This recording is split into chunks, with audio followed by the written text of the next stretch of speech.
O lugar que é bom pra mim é onde eu quiser estar. A estrela ainda brilha, ela é quem vai me guiar. Ser guerreira é minha sina, batalhando pra vencer. Tenho voz pra ser ouvida, tenho sonhos pra viver. Não vão mais conseguir me anular, me calar. Ninguém vai me impedir de cantar e lutar. Seja em casa, no campo, na rua ou na praça, chega de mordaça, agora eu vou falar. Porque eu sou mulher pra fazer acontecer. Eu sou uma delas, são elas por elas, ocupando os espaços de poder. Porque eu sou mulher pra fazer acontecer. Eu sou uma delas, são elas por elas, ocupando os espaços de poder.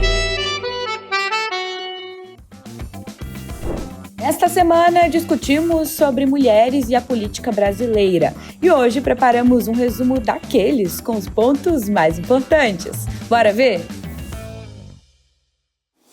E nós, mulheres brasileiras, temos sim acho que um marco na nossa trajetória, que foi termos uma mulher na presidência. E que não por acaso essa primeira mulher na presidência foi uma mulher petista, né? Que é a companheira Dilma. Mas também a gente não pode naturalizar em momento algum da nossa história o que aconteceu, né? Porque o processo de impeachment, que na verdade foi o golpe que nós tentamos tanto alertar a classe trabalhadora de que seria um golpe contra a classe trabalhadora, mas as coisas não foram por acaso, né, gente? Foi tudo muito, muito tramado.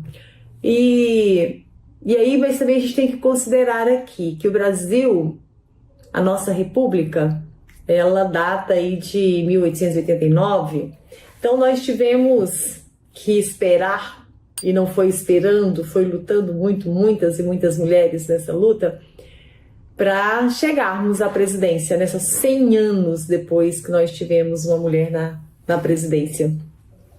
E não, assim, é um marco, mas isso não significou uma abertura, uma mudança de realidade. É claro que super significante, mas a gente continua tendo um quadro muito duro na política, porque o machismo, a misoginia, enfim, todo tipo de preconceito continua aí, marcante, todos os dias, né? Agora, recentemente, você ouvir que a Marina, que a vontade era de enforcar a ministra Marina, um outro dia era a Maria do Rosário dizendo que ela era muito feia, depois é a outra, enfim, o tempo todo nós estamos sofrendo esse tipo de agressão, de violência, né?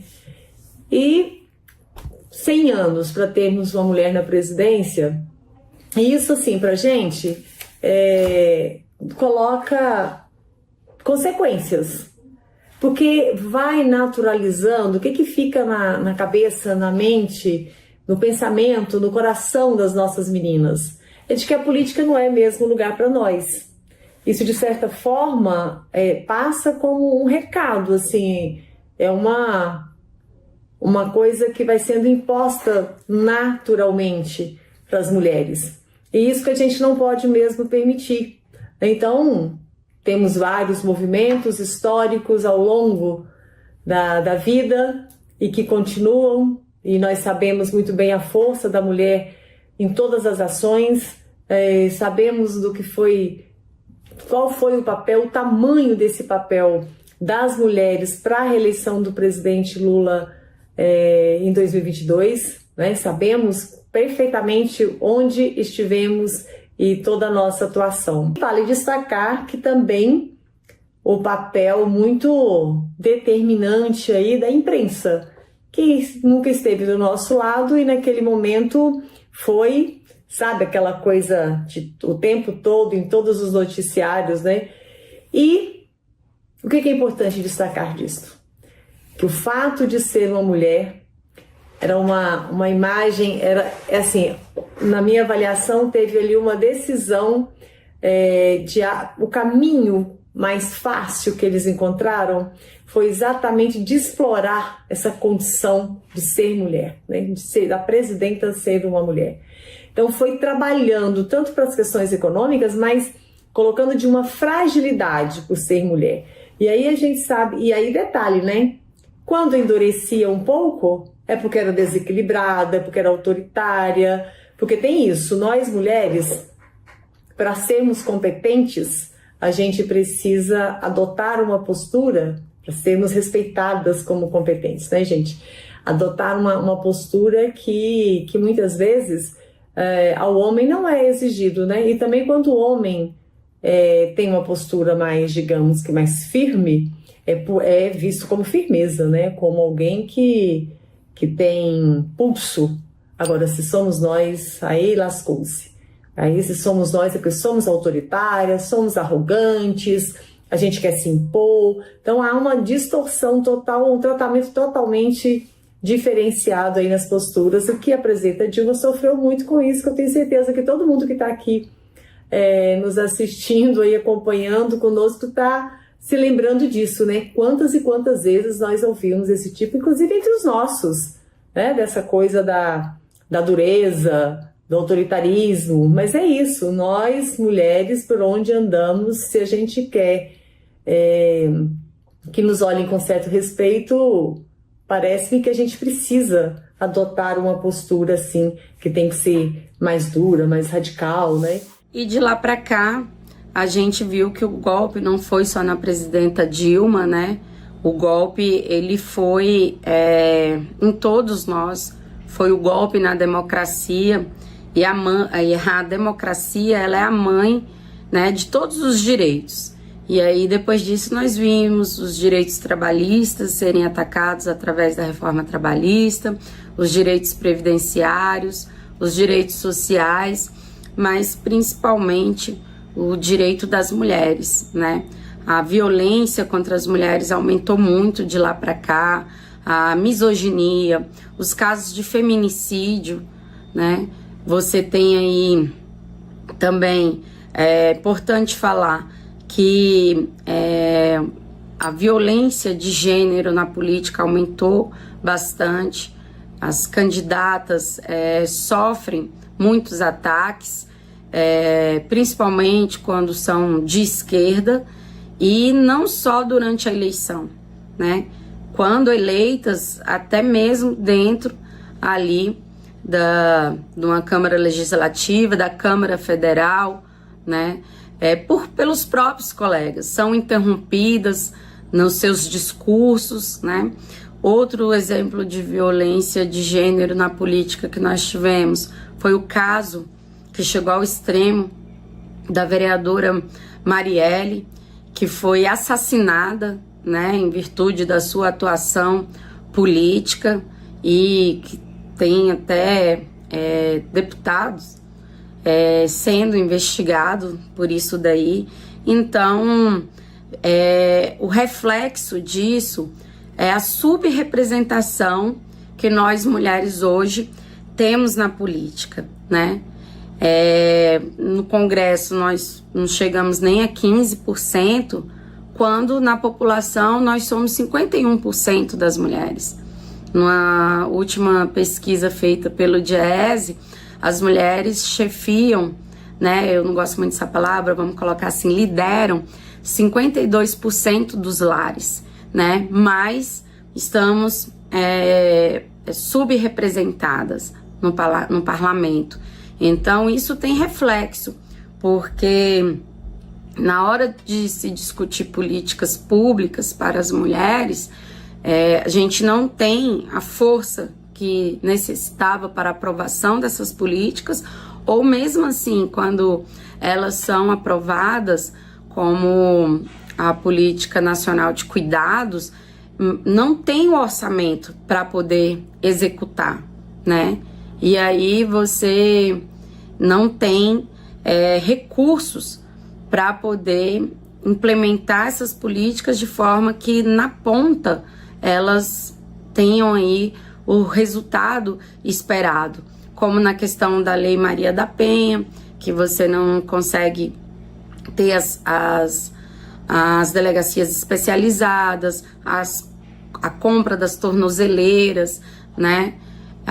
Você tem a questão também das casas da mulher brasileira, né? Que dá aquele apoio, aquela sustentação à mulher que sofre, que é vítima de violência doméstica, não tem o recurso para construir a quantidade de casas que seriam necessárias, dentre outras coisas. Então, são esses os reflexos que impacta nessa subrepresentação, impacta na nossa democracia. Reforçar dentro das nossas casas, nós que somos mães, né? Não devemos reproduzir o machismo, principalmente já na questão da divisão sexual do trabalho, da questão do trabalho de cuidados em casa.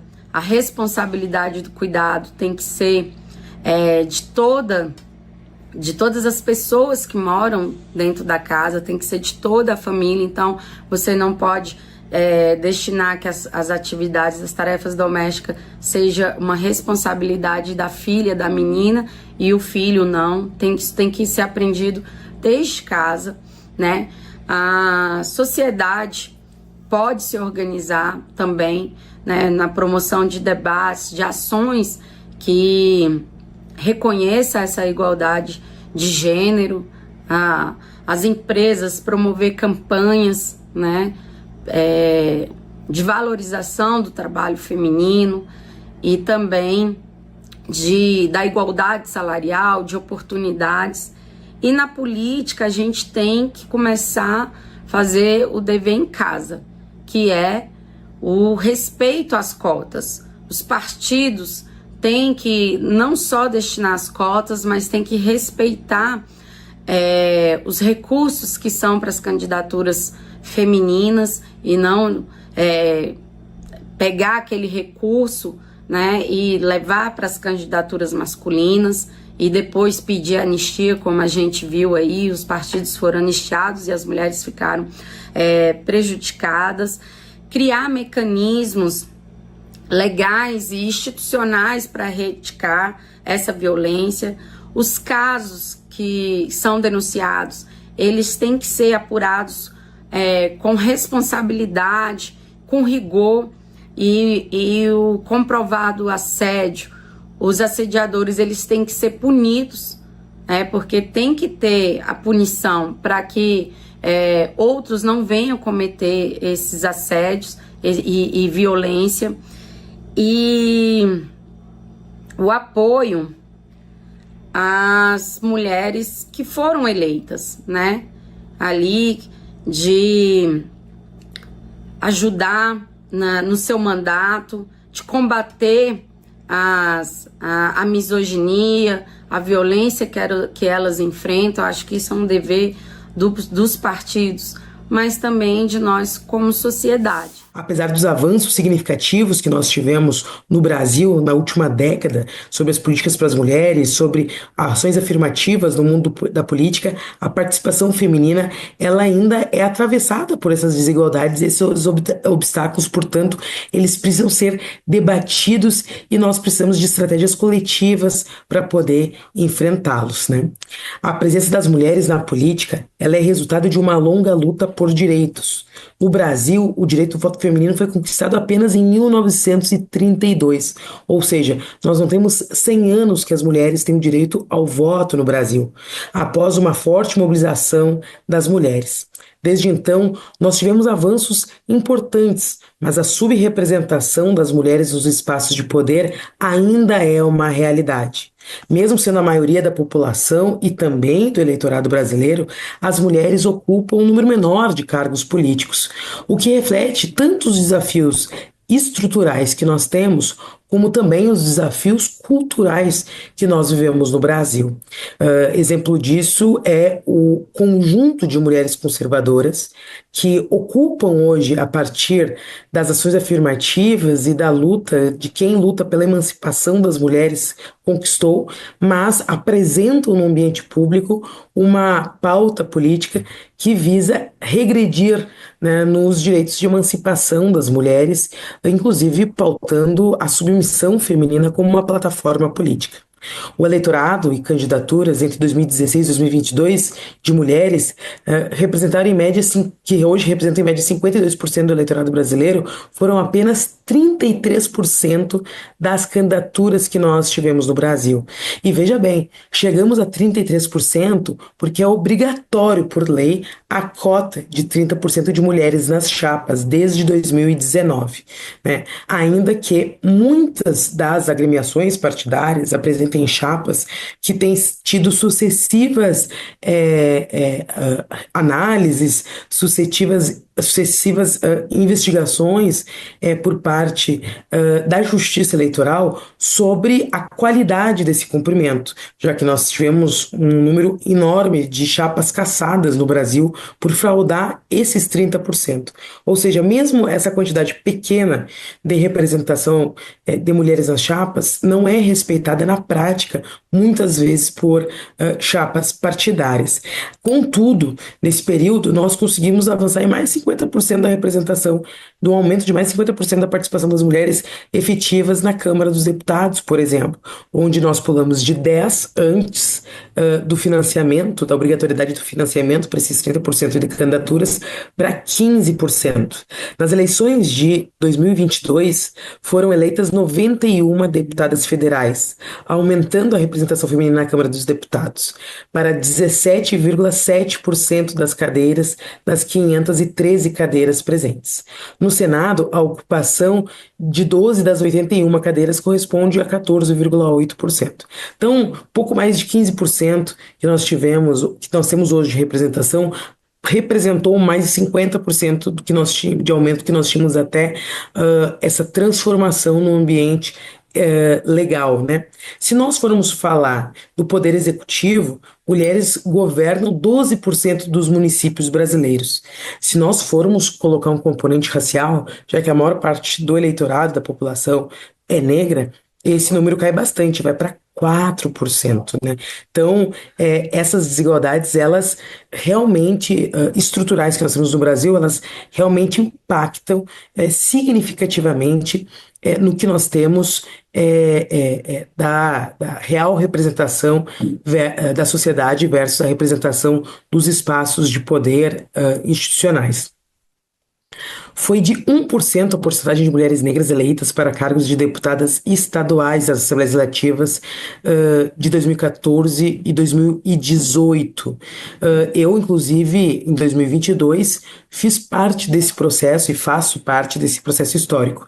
Sou gaúcha aqui no Rio Grande do Sul, em quase 200 anos de Assembleia Legislativa, nós nunca tínhamos eleito nenhuma mulher negra na história do nosso estado, nem também para a Câmara dos Deputados. Então, eu sou uma das primeiras mulheres negras deputadas do nosso estado, do Rio Grande do Sul. Isso é muito significativo num país que viveu 300 anos de escravidão, onde nós vivemos quase 100 anos de liberdade para o povo negro, mas onde nós não tivemos ao longo do século XX políticas efetivas que garantissem uma condição de cidadania plena ao povo negro. Quando nós falamos de mulheres negras, isso ainda mais porque somos a pirâmide da representação da sociedade brasileira, né? Nas eleições de 2020, segundo dados do próprio TSE, do Tribunal Superior Eleitoral, houve um aumento recorde de candidaturas de mulheres negras. Em 2016, as mulheres negras representavam 15,4% das candidaturas a vereadora, pouco mais de 71 mil candidatas. Destas, apenas 5% foram eleitas, ou seja, nos mais de 5 mil municípios que nós temos, nós tivemos 2.870 mulheres negras eleitas. Em 2020, nós tivemos, portanto, um aumento disso. Tivemos 84.418 mulheres negras concorrendo às câmaras de vereadores. No entanto, o número de eleitas ainda é muito pequeno. Dessas mulheres negras que foram candidatas, apenas 4% foram eleitas. Cerca de 4.026 mulheres. Ou seja, apesar de a transformação que nós tivemos da questão do financiamento público, né, que permitiu que as mulheres e mulheres negras tivessem um aporte financeiro, na prática, em 2020, nós tivemos porcentualmente uma diminuição, inclusive, do número de mulheres negras eleitas. Em 2016, tivemos 5% de todas as mulheres negras que concorreram sendo eleitas, mas em 2020 isso caiu para 4,5%. Então isso é muito significativo de como mesmo com as ações afirmativas conseguir avançar para uma participação plena e uma efetivação dos espaços de poder ainda é um grande desafio que nós temos a enfrentar, né?